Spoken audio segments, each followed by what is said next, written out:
Welcome to More Than Our Story, where we strive to inspire by sharing our stories. I'm Daniel Height, and today I'm joined by Mark Herbst. He's a coach and ultra endurance athlete, and on November 28th, he became the oldest person to bike around the world. He made this epic ride to honor his late wife Jackie's memory and to raise awareness and funds for cancer research. Mark, congratulations and welcome. Thank you. Good morning. So, I understand you undertook this journey to honor your late wife. Can you share her story? Yeah, Jackie was diagnosed with a stage 4 squamous cell cancer when she was 48, so quite young. And at the time she was diagnosed, it was, as I said, stage 4. She had a 17-centimeter tumor, and they treated it with radiation and some chemo, and with very good results. But unfortunately, it came back, and she went through essentially 7 years of treatments, and finally got the best of her, and she passed away December 28th, 2021. So actually 4 years ago yesterday. And where was she receiving treatment? So the majority of it was actually at Simcoe Muskoka Regional Cancer Center at the RVH in Barrie. She did have some treatments down in Toronto. She went through a major operation at one point. It was an 18-hour operation with, I think there were 5 surgeons on at the time. So that was down at Mount Sinai. But the bulk of it, as far as treatments went, were at the Barrie Hospital. So she was also an endurance athlete.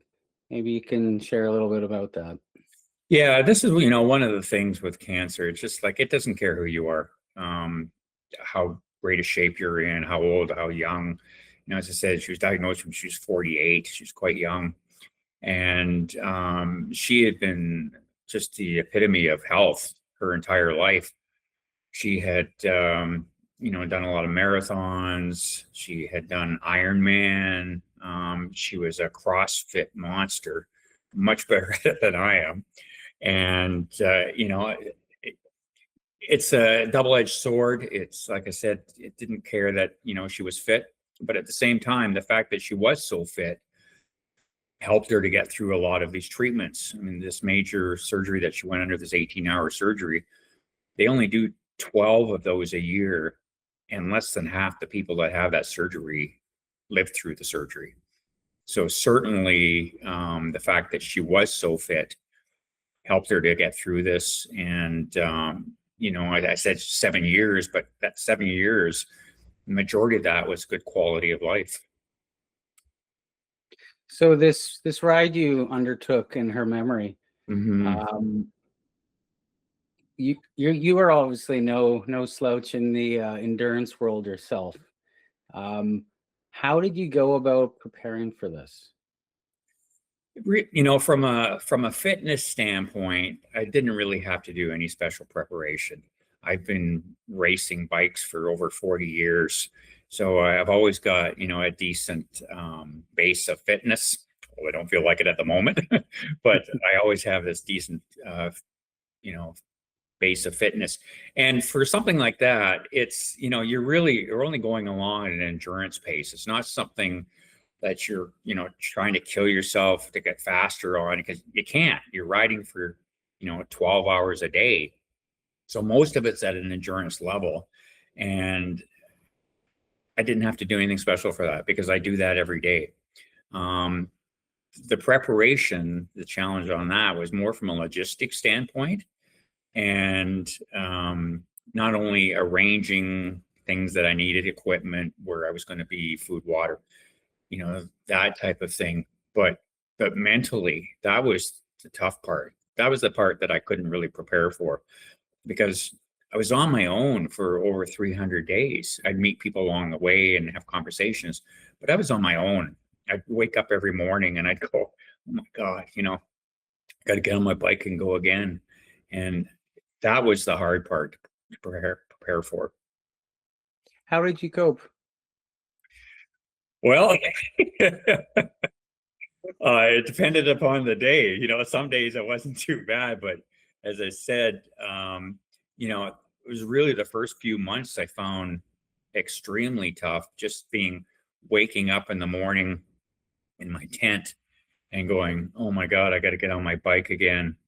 There were days I would wake up and I would start crying because I'd go, "Oh my God, I still have 250 more days of this to do." So it really was, giving myself a good kick in the butt most mornings. It was just like, don't think about it. Don't think about the big picture. Focus on what you have to do today. Get on your bike, get going. You'll be one day closer to finishing. And it really was that. But there were also a lot of times where I just felt there was a lot of help from the universe, a lot of help from Jackie out there, this energy out there. And I say this to people. There were times where I'd be going along and all of a sudden I would feel like I was getting this big hug. And, that helped me get through it. I mean, so many cases of that where I needed something and suddenly it was provided for me. And then the people that I met along the way too, so many people, everybody has a story. Everybody has a cancer story. They would see my shirt. You could see they wanted to talk to me. Some people would come right out and start asking me things. And other people, you could see them just kind of sitting back and then eventually start asking me things. And then they'd have this story to tell me, to share with me. And, the things that people were going through, and I was so humbled by the fact that they would go, we really appreciate what you're doing here. This means a lot to us. And I would think of those people along the way. And that's what would get me up every morning and on the bike and rolling along. I just felt like I couldn't let these people down. Obviously what I was doing meant something to them and I just couldn't let them down. Now, did you ride every day or what was your pacing strategy? Yeah, I would try to take a day off about anywhere between 12 to 14 days. I went through a stint in the US where I didn't have any days off for over a month because I had this appointment that I had to get to. But most days I would try to get 2 weeks type of thing, try to get a day off just for mentally, a rest and a physical rest, because you could just feel this fatigue gaining and you get tired and you get slower and that. So I had to have days off. Yeah. So, Mark, what were some of the most memorable moments from the trip? Oh boy.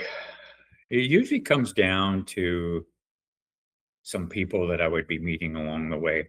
And there were so many of them. I mean, the one I was in, just outside of Santa Monica, California, and I was riding along, and I'd had a rough day the day before. There was a physical place that Jackie and I had been to, just outside of San Francisco. And a lot of this emotions came back to me when I went through that. So I spent a lot of the next day, kind of thinking about it. And I was riding along. I was just outside of Santa Monica. And this guy was going the other way on a bike, saw me, turns around, catches up to me, says, "Do you mind if I ride with you for a while?" I said, "Yeah, sure." So we started talking. Most of it's, cycling. It was something that's in common for us. And we talk about cycling. And then, but we were together for a while. So we started getting into more personal ends of it. And we started talking about, I was talking about Jackie and what I was doing. And, he looked at me, he goes, 5 years ago today, my wife died of cancer. So here's a guy going through exactly the same thing that I was at that moment. We were both thinking about our wives, and, the universe brought us together and we had a great connection. It was therapeutic for both of us. And so there were so many stories like that along the way. I was about to cross the Mojave Desert in the US, and it was just outside of LA. And I was really concerned about it because it's like hundreds of miles and it's plus 40 degrees. There's basically nothing out there as far as getting water and accommodation and that. And I was really concerned about going across that on my own. And I was coming out of LA and I was riding along and I saw this young guy under the shade of a tree, and his bike was set up for bike packing. And I thought, I'm going to stop and say hi to him, see what he's doing. So I stopped and started talking to him. He was sitting there going through the same thing I was. He was about to cross the Mojave Desert on a bike, and he didn't want to do it on his own. He was afraid. So we teamed up when we rode together for a week, and we just, this real bonding experience. We didn't see another cyclist in that week. So again, here's something where we both had this need, and something in the universe made us diverge and join forces. It's just so many stories like that. So were you joined? How many times were you joined along the way? That was a guy's name was Diego, and he was out of San Francisco, or San Diego, actually. That was by far the longest amount of time I spent with anybody. When I was in New Zealand, it was funny because I kept running into these two other people. We'd run into each other, we'd start chatting, and then we'd go on our separate ways. And then 2 days later, we'd run into each other again. All across New Zealand was like that. So, the amount of time that I actually spent with people, usually if I bumped into someone, we might ride together for a half an hour kind of thing. But it was pretty rare for me to ride with anybody with any length of time. So more on the logistics side, Yeah. what kind of bike did you use? So my bike, the brand is actually called Open, and it was started up by one of the guys that started Cervelo, which is a very popular brand, and most people are probably aware of that. So he is in Switzerland and Belgium now, and that's where they're manufactured. So it was actually a gravel bike, which is pretty close to a road bike, just a little wider tires, a little bit more comfortable for long rides. And I just, I decked that out for bike packing. So on it, I had panniers with the clothes that I would need, camp stoves, my tent, my sleeping bag, any food that I would get along the way, I'd put that in. Any idea how many tires you had to replace? Oh boy. The back tire I was going through like crazy. It was about every 1,500 kilometers I would have to get a new tire because there was so much weight on it. I eventually found a good combination that worked out well, and I was able to get about 2,000 kilometers on. But 30,000 kilometers, and I was changing roughly every 2,000 kilometers. So there's 15 back tires. The chain on my bike would only last about 1,500, 2,000 kilometers, just because of the extra load on the bike and the stress that's going under. Bottom brackets, brake pads. I don't know how many brake pads I went through, probably about 20. It was just like, so, this was part of the logistics side. It's like, how far to the next bike shop? And, when I was going across like Greece and Turkey and Albania, it was like thousands of kilometers before you'd get to another bike shop. And then you'd hope that they had something that you could use. It was, that was a big part of logistics, and it was really nerve-wracking. So speaking about logistics, why did you start in Bangkok? Yeah. And how did you map your route? Was there any strategy behind that? Yeah, I mean, it's actually pretty difficult to map a safe route around the world now. At one time, anytime when anybody was doing this, they would go through Russia. Well, that's a no-go area right now. So, that forces you to go further south. And you're looking at, Iran, Iraq, Afghanistan. So it was really hard to find a route that was relatively safe, or you perceived it was going to be safe. So that was a big challenge. I had originally planned on going through Kazakhstan and Uzbekistan. One of the challenges of that, and it was really bothering me, was that it was going to be at the end of my trip, and there was a good chance that I'd be running into snow. which, so snow in, Kazakhstan with thousands of miles without any bike shop or anything like that really concerned me. But that was my original plan. And the reason why I picked Bangkok was I was trying to find weather patterns. What time of year and where am I going to start where I'm going to have the best weather for it. The downside of Bangkok was that when I got to Australia, it would be at the height of their summer. And I had to cross the Australian outback, the Nullarbor it's called, and it was over 40 degrees every day. And it was a headwind for thousands of kilometers. And everybody's going, you're crazy. You're not going to be able to make it. You're not going to make it. You'll never make it. You're nuts. You're going to die, because there were literally areas where there was 200 kilometers without water. And so, yeah, and it was a challenge. I actually hated that part of it. But one of the things that occurred along the way as well was that there was a woman out there who was trying to break the speed record. And I was looking at her route, and her route actually went down the west coast of the States and then across, and then up further north in Europe than I was going to go. But I looked at it and I thought, oh, that could work. So I checked with Guinness, because they've got all of these rules you have to follow. And they said, yeah, you can do that. So what that allowed me to do was cut out Kazakhstan and Uzbekistan and get rid of that concern, or lessen the concern that I was going to run into snow at the end of my trip. And I went, down the west coast of the States, which I wasn't originally going to do. So, that's some of the ways it changed along the way. But that is also the rationale behind what I was trying to do there.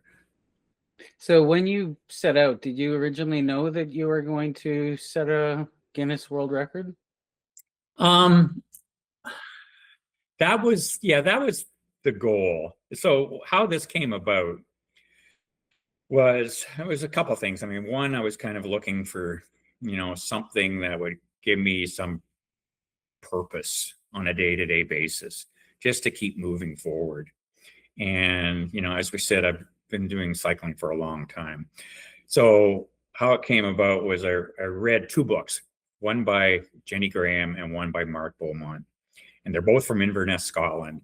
And they had both broken the speed record for around the world. And I was reading their books, and I'm looking at it, I'm going, I've done a lot of ultra endurance racing before. And I thought, man, you know what? It's like, I have gone by the Grand Canyon 4 times. I've never seen the Grand Canyon because I was racing. And I thought, if I'm going to do something like that, I want to, have some time and actually see some things along the way, because I'm probably not going to ride around the world again, So, so I thought, I wonder if there's a record for the oldest person to ride around the world. So I checked Guinness out, and there was. And at the time, it was a guy who's an Irishman. He was 56 years old. I'm going, 56? Come on. I said, I can do that. So that's how it came about, as far as that. So, yeah, it was, the incentive was there to become the oldest person. But honestly, at the end of the day, it's just like, it was really about the journey and about the ride. The record was just kind of like a bonus. If I got it, I got it. If I didn't, it's not going to make any difference. How did you feel when you completed the journey? Relieved. It's yeah, it's really relieved. It was kind of anticlimactic because I got back to Bangkok. When I left Bangkok, I had somebody there filming me. So there's somebody there to kind of share it with. I was at the Canadian Embassy in Thailand, and they acted as witnesses for me. And that, well, when I got back to Bangkok, I was just like, I rolled in. I had to go back to the same spot I started, and I was the only one. And there were all of these tourists all over, and I kind of rolled up and I stopped and I'm looking around. I go, yeah, okay, I'm here. Guess I'll go find my hotel. So it was really anticlimactic, but it was really the next day I was kind of chilling out, and all of a sudden I'm going, my God, I just rode around the world. I said, like I knew I said I was going to do that, but I actually did it. And I'm going, wow, that's pretty cool. What did that teach you about yourself? Um, I don't know if well, actually, I shouldn't say that. I think we're all capable of like amazing things. Like this was just, something I set out to do, set a goal. I think anybody can do that type of thing. It's not like necessarily riding around the world, but challenging themselves to just get out of that comfort zone because we can do anything we want. It's just, we really can. We're capable of so much. So I honestly believed that I was capable of doing it. It was just a matter of having all my ducks in a row and everything working out and being, having some luck, which I had a lot of, great luck. But what it taught me about myself, because people kept saying, oh, this is going to change you. This is going to change you. And I'm going, that's not going to change me. I'm still the same person. But it taught me to get out of my comfort zone from the standpoint of asking people for help when I needed it, or when people would offer help, to accept it, to listen to that voice in my head, because I think we all get this, we go, oh, you should do this, here's an opportunity. And most of us, certainly me, I go, nah, yeah, maybe some other time. And all of these opportunities slip by, and we just let them go. So I've started, when that little voice came and you should check that out. I do, and it's like so many amazing things happen and so many great people come along the way that we get a chance to meet and experience and hear their story. So it changed me from that aspect. It got me out of my comfort zone. I actually do ask for help now if I need it, whereas I rarely did before. But I'll tell you, if I didn't do that, I wouldn't have made it. And what would you say to someone caring for or dealing with the loss of a loved one? Oh boy, just keep moving forward. It's just like, people ask me if this was the hardest thing I've ever done. No, not even close. Hardest thing I ever did was watching Jackie die. Having somebody that is your everything and feeling so helpless. I can't, I tell people, or people say, you really understand what I'm going through. I really don't. I was an outsider. I was certainly part of the journey, Jackie's journey. I didn't have cancer. She had it. What I can relate to, though, is how helpless you feel as someone who just wants to fix things. And, and you can't. So you just keep, little steps one day at a time, just keep moving forward. That's all I can say. Yeah. Beautifully said. Thank you. So, Mark, I've really enjoyed this conversation today, and I want to congratulate you again on your incredible accomplishment. Um, you've shown that love has no bounds, and that with enough luck and preparation, anything is possible. And I know Jackie will be proud of you. Thanks, Daniel. Appreciate it. All right. Well, have a fantastic day. Thank you, you too.